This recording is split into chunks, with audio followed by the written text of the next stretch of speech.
최근 캘리포니아에서는 ADU나 세컨드 유닛을 만드는 사례가 빠르게 늘어나고 있습니다.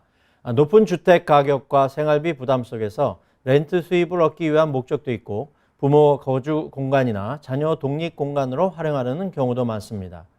특히 기존 차고를 개조하거나 뒷마당에 별채를 새로 짓는 형태가 크게 증가하는 추세입니다. 그런데 많은 분들이 건축 허가와 인테리어, 렌트 준비에는 상당한 비용과 시간을 투자하면서도 정작 보험 문제는 뒤늦게 확인하는 경우가 많습니다. 실제 현장에서도 ADU 공사는 모두 마쳤지만 기존 주택보험을 그대로 유지하고 있는 사례를 자주 보게 됩니다. 하지만 ADU가 추가되면 보험회사가 평가하는 위험 구조 자체가 달라질 수 있습니다. 건물 규모가 늘어나고 거주 인원, 사용 목적, 임대 여부 등이 달라지기 때문입니다. 가장 중요한 것은 ADU 신축 또는 개조 사실과 실제 사용 목적을 보험사에 정확히 알리는 것입니다. 많은 집주인들은 같은 대지 안에 있는 별채이기 때문에 별다른 문제가 없을 것으로 생각하지만 보험사는 다르게 판단합니다. 보험사는 가족이 사용하는지, 세입자가 거주하는지, 장기 임대인지 단기 임대인지에 따라 위험도를 다르게 평가합니다. 특히 장기 렌트와 단기 렌트는 보험 심사 기준 자체가 달라질 수 있습니다.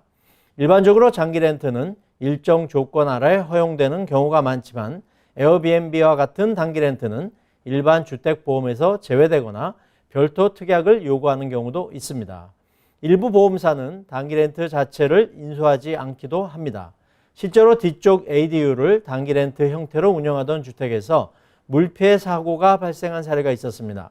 집주인은 단순한 누수 사고라고 생각하고 보험사에 클레임을 접수했지만 조사 과정에서 해당 공간이 지속적으로 단기 렌트 용도로 사용되고 있다는 사실이 확인되었습니다.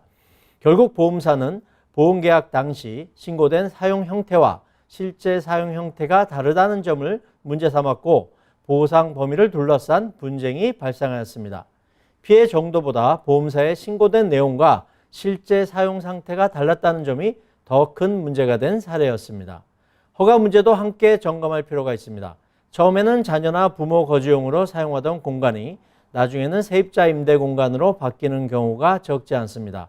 또한 공사 과정에서 허가를 받지 않았거나 최종 승인을 받지 않은 상태로 사용하는 사례도 있습니다.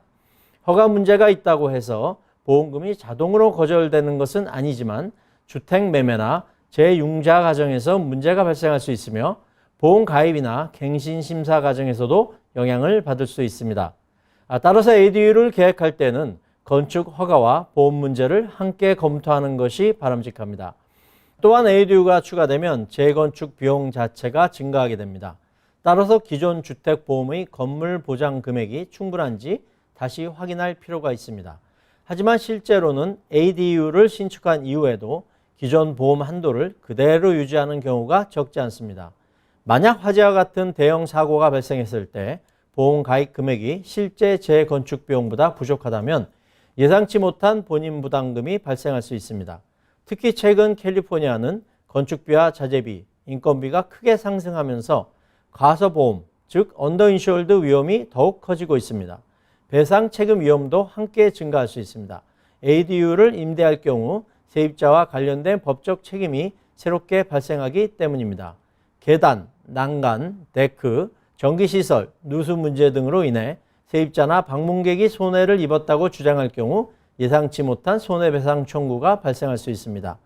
따라서 기존 주택보험의 배상 책임 한도를 점검하고 필요에 따라서는 자동차 보험과 함께 엄브렐라 보험 가입도 검토해 볼 필요가 있겠습니다.